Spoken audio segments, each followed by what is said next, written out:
Λιγιάου στην διείσδυση αφήνει την μπάλα στο καλάθι, πρώτο σκορά. Ανήκει στο νομικό επιτελείο του εκάστοτε πρωθυπουργού.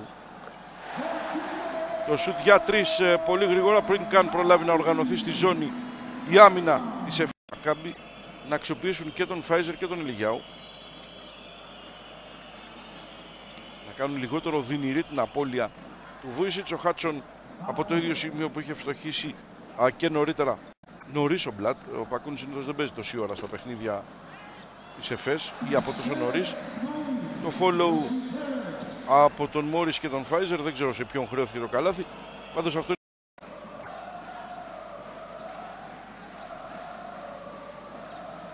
Ο ΕΦΕΣ επιμένει στη ζώνη.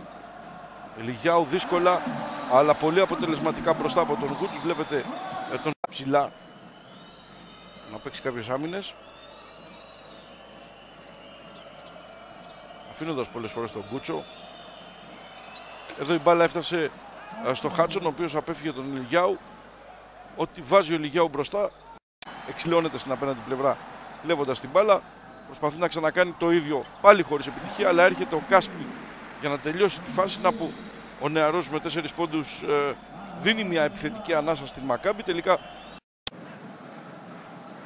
να πλάνο και με τον Στέλιο Κουκουλεκίδη, τον Έλληνα διεθνή διαιτητή, παρόντα.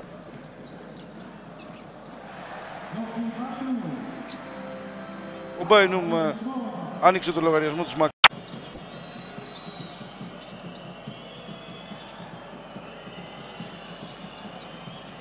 Δύσκολο σουτ του Νίκολας. Αυτή τη φορά όμως βρίσκει στόχο. Είχε πετύχει κάποια στιγμή στην πρώτη περίοδο. Δεν είναι μεγάλος επιθετικός, σίγουρα όμως μπορεί να πάρει προσπάθειες, περισσότερες από αυτές που παίρνει, και να δώσει πολύ μεγαλύτερες λύσεις στην ΕΦΕΣ.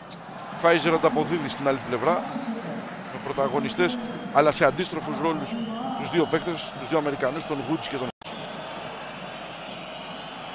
Ο Πεν δοκιμάζει για 3 στη λήξη του χρόνου, μαχαιριά στην καρδιά της Μακάμπι, αυτό το καλάθι από τον Σκούνι Πεν, το πρώτο του απόψε, αλλά η ΕΦΕΣ έχει βρει λύσεις διαφορετικής μορφής στο παιχνίδι της.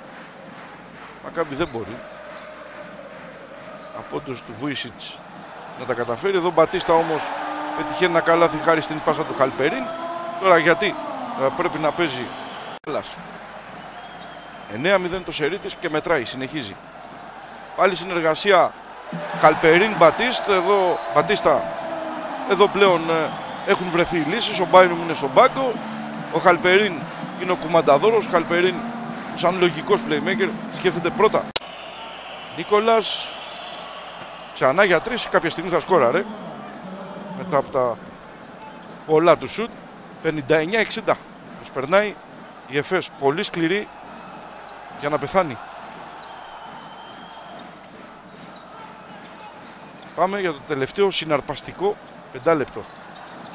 Όμορφη πάσα στον Ελιγιάου, δεν βρίσκει χώρο έξω στον Σάρπ. Για 3 και αυτός, 62-60. Η απάντηση στο προηγούμενο τρίποντο του Ντρίου Νίκολας από τον αθόρυβο, αλλά το ότι κρατάει πολύ ώρα την μπάλα στα χέρια του δεν είναι καλό σημάδι και δοκιμάζει μόνος του ένα σουτ. Ο καλός θεός του Ισραήλ είναι στο πλευρό της Μακάμπι απόψε. Αυτό το σουτ του Μπάινουμ δίνει άλλα 4 πόντων. Πεν. Πάσα του χαμηλά στον Χάτσον. Πολύ δύσκολη προσπάθεια του Χάτσον. Από εκεί που δοκίμασε να σκοράρει ήταν σχεδόν βέβαιο ότι θα αποτύχει. Κάτω από το ταμπλό και με νο.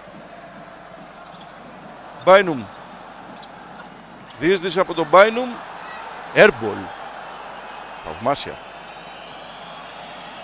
Ο Πεν στον ευνηδιασμό. Χάτσον. Το φάουλ από τον Μόρις. Έχω την αίσθηση πως δεν ήταν φάουλ. Στις 10 στο πρώτο ημίχρονο. Και συνεχίζει από εκεί που σταμάτησε για τον 21ο πόντο του. Ο Μπλατ θα ρίξει το παρκέ σε πρώτη ευκαιρία και τον Γκρέγκορι που έμεινε αρκετή ώρα στον πάγκο.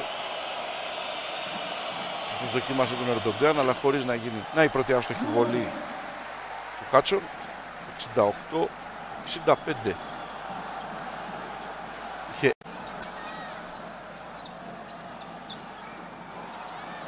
Ο Μόρις από μακριά για 3, με πολλή σιγουριά, με πολλή αυτοπεποίθηση ο Τερένης Μόρις, που μέχρι τώρα είχε κάνει σπουδαία επιθετική δουλειά. Εδώ δίνει ίσως την ανάσα ζωής στη Μακάμπι. 71-65, αφού δεν έβαζαν τρίποντα οι περιφερειακοί, το έκαναν. Γκρέγκορης στις βολές.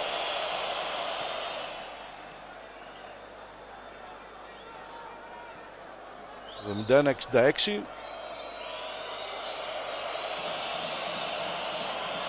11 πόντι από τον Αμερικανό. 71-67.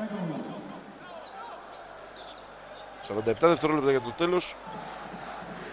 Μακάμπι πάλι με χειριστή της μπάλας στον Μπάινουμ. Την κουβάλισε χωρίς λάθος, αν και πιέστηκε.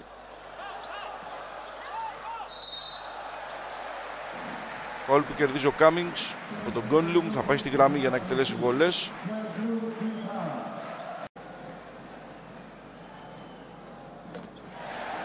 Μακάμπι ξαφνικά θυμήθηκε να βάζει όλες τις βολές.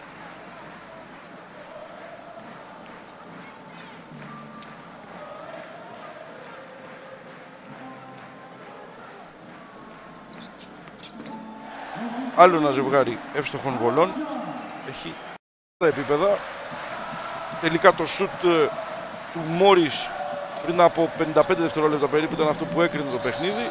Μπλοκ του Woods πάνω στον Σάρπ. Τέλος του παιχνιδιού, μια πολύ αγχωτική και δύσκολη νίκη της χωρίς τον Βούισιτς Μακάμπι, η οποία βρέθηκε να χάνει και με 9 πόντους λίγο πριν το τέλος της τρίτης περίοδου. Τελικά κατάφερε να επιβιώσει, να αλλάξει τα πράγματα, να πετύχει 27 πόντους στην τελευταία περίοδο, να δεχτεί μόλις 12